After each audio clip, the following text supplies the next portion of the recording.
दुनिया के लिए कितना बड़ा खतरा है ये जैविक हथियार।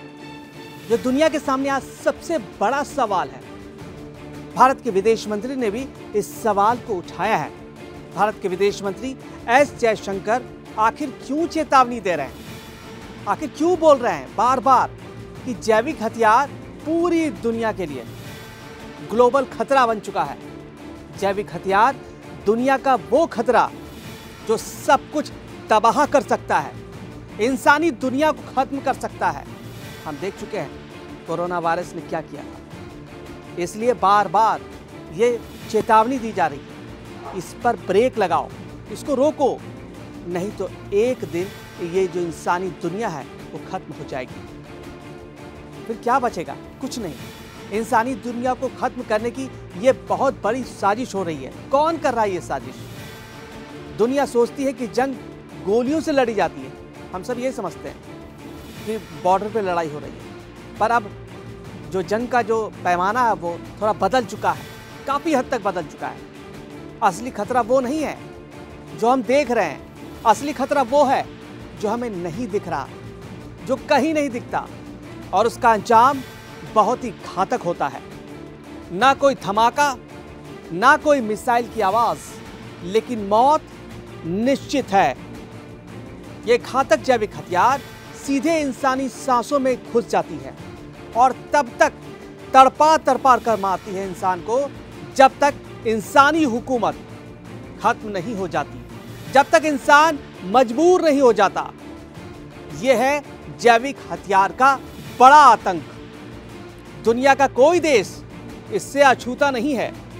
रूस यूक्रेन युद्ध हो या फिर ईरान इजराइल युद्ध या फिर गाजा इजराइल युद्ध, सब में यह आरोप लगे कि जैविक हथियार के इस्तेमाल का ये जो आरोप लगता रहा।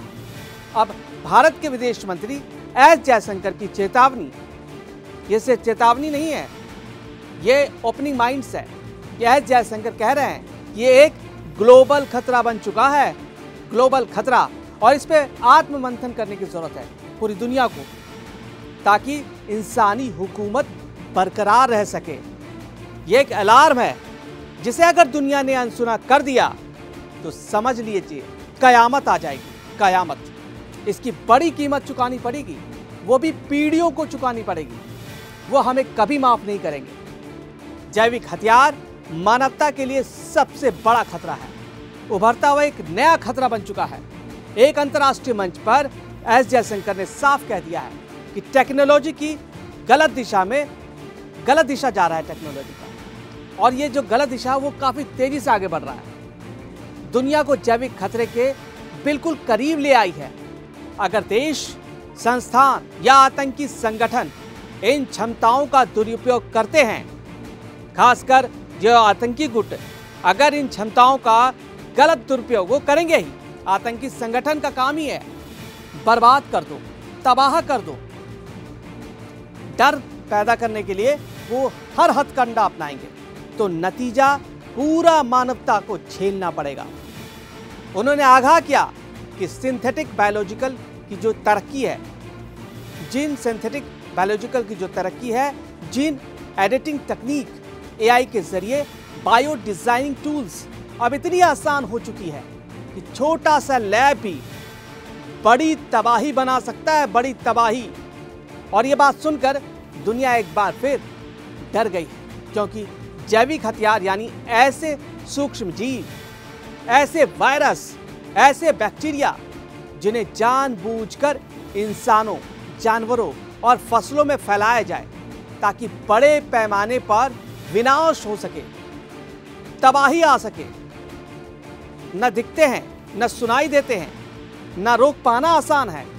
एक संक्रमित व्यक्ति, एक कॉन्टामिनेटेड हवा का झोंका या एक छोटा सा पैकेट पूरे शहर में बीमारी का सैलाब ला सकता है, बीमार कर सकता है पूरे शहर को।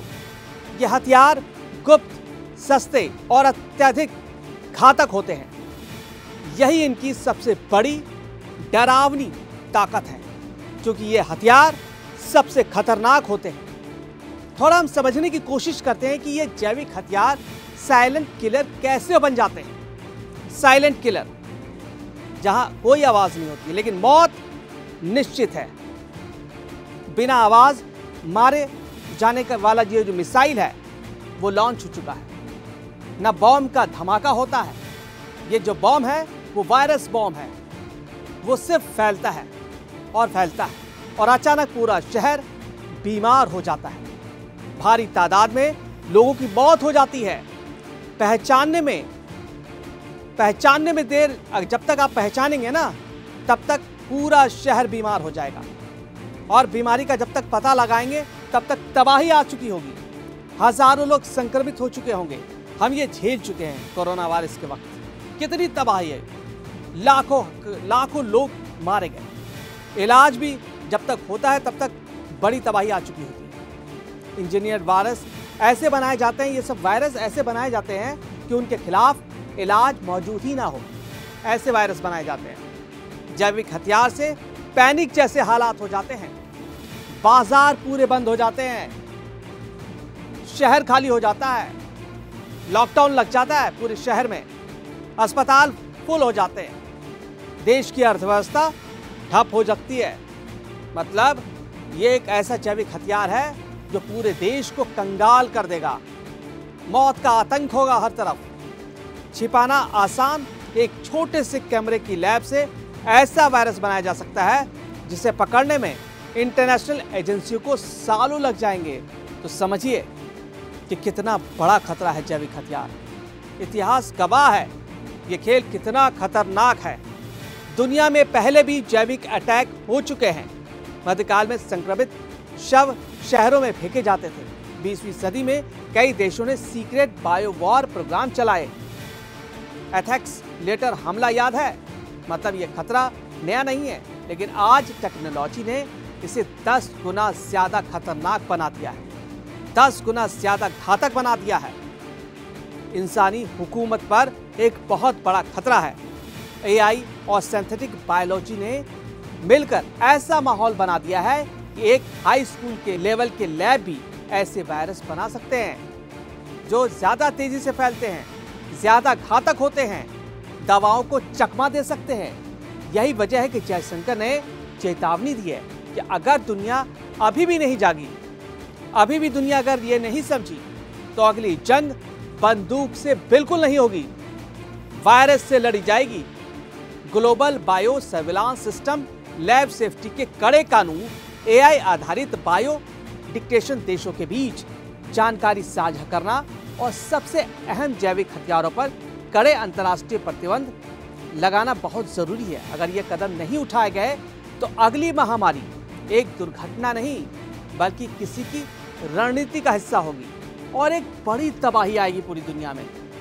अगर किसी भी देश को खत्म करना है तो इस जैविक हथियार से उस देश का इकोनॉमिक सिस्टम तबाह किया जाएगा, इंसानी सिस्टम को तबाह किया जाएगा और उसके बाद उस देश पर कब्जा कर लिया जाएगा। उसमें ना बम की जरूरत होगी, ना ही परमाणु बम की जरूरत होगी। तबाही सिर्फ इंसानों की होगी, मौत निश्चित होगी। इसलिए पूरे देश को, पूरी दुनिया को यह मंथन करने की जरूरत है कि इंसान होगा तो दुनिया होगी। इसलिए खूबसूरत दुनिया बनाए रखने के लिए सभी को मंथन करना चाहिए और ऐसे जैविक हथियार को रोकना चाहिए और जो भी उसको बना रहे हैं उन पर कड़े प्रतिबंध लगाने चाहिए, उन पर हमले करने चाहिए ताकि ऐसी चीज़ें आतंकी संगठनों के हाथ में कभी ना जा सके और हमारा देश, हमारी ये दुनिया खूबसूरत बनी रहे।